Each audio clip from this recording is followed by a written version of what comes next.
Bismillahirrahmanirrahim. Assalamualaikum warahmatullahi wabarakatuh. Perkenalkan, nama saya Ihsan Sidikin dari Fakultas Tarbiyah dan Keguruan, kelas PIC. Di sini saya akan mempresentasikan konsep manusia menurut teori psikoanalisis. Freud membagi kepribadian ke dalam 3 tingkatan kesadaran. Yang pertama ada conscious, yang kedua ada preconscious, yang ketiga ada unconscious.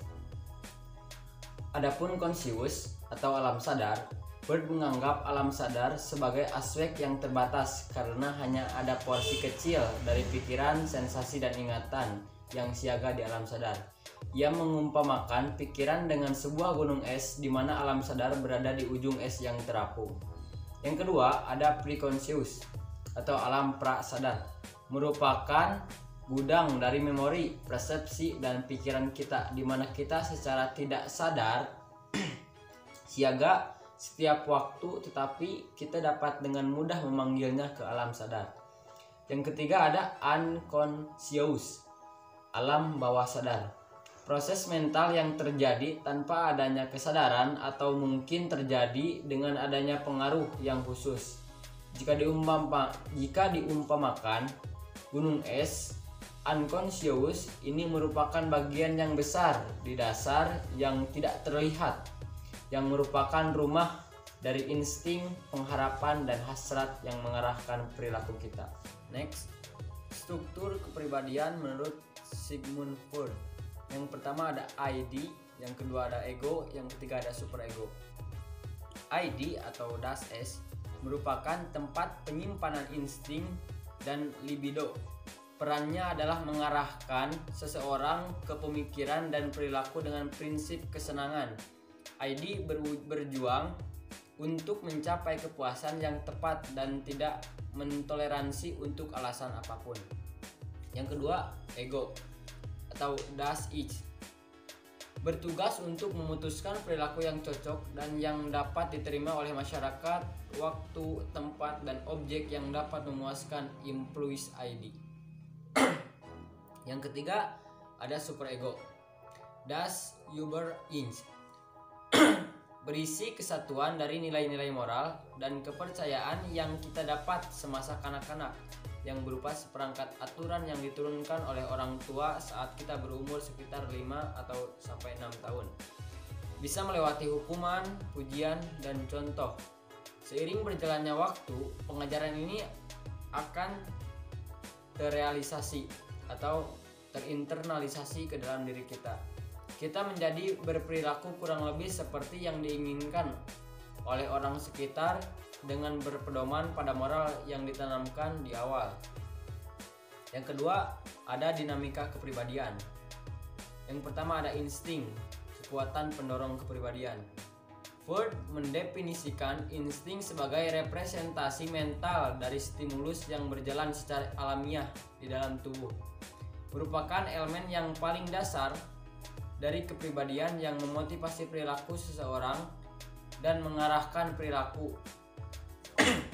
Teori ini dinamakan homeostatic approach, yaitu suatu motivasi untuk memperbaiki atau mempertahankan kondisi yang stabil agar tubuh kita bebas dari tekanan.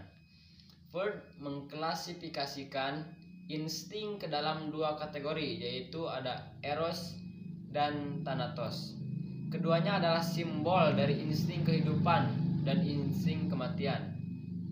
Adapun eros, insting kehidupan, life instinct, menyatakan tujuan hidup seorang individu dan spesies untuk memenuhi kebutuhannya seperti makanan, air, kebutuhan akan seks.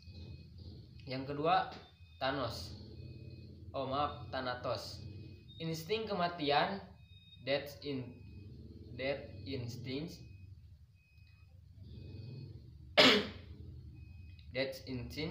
Freud mengemukakan fakta yang jelas bahwa semua yang hidup dapat rusak dan mati, dan manusia mempunyai keinginan tidak sadar untuk mati. Salah satu komponen dari insting kematian adalah dorongan agresi, paksaan untuk menghancurkan, keinginan untuk berkuasa, dan keinginan untuk membunuh. Kecemasan atau ancaman terhadap ego. Freud mendeskripsikan kecemasan sebagai suatu kesatuan tanpa objek. Freud memandang kecemasan sebagai bagian yang penting dari teori kepribadian yang dibuatnya. Ia juga menilai bahwa kecemasan itu fundamental terhadap perkembangan pengaruh neurotis dan psikotis. Freud membedakan 3 macam kecemasan, yaitu yang pertama ada kecemasan objektif, kecemasan neurotis, dan kecemasan moral. Adapun deskripsi atau pengertian dari kecemasan objektif, yang pertama yaitu sebuah ketakutan terhadap adanya bahaya yang nyata dalam dunia sebenarnya. Kecemasan neurotis yaitu sebuah ketakutan yang berasal dari masa kanak-kanak dalam sebuah konflik antara kepuasan, insting, dan realita, melibatkan konflik antara ID dan ego. Yang terakhir, kecemasan moral yaitu sebuah ketakutan sebagai hasil dari konflik antara ID dan superego. Mungkin cukup sekian yang dapat saya sampaikan. Mohon maaf apabila ada kesalahan. Tutup saya dengan doa. Rabbana atina fid dunya hasanah wa fil akhirati hasanah wa qina adzabannar. Wassalamualaikum warahmatullahi wabarakatuh.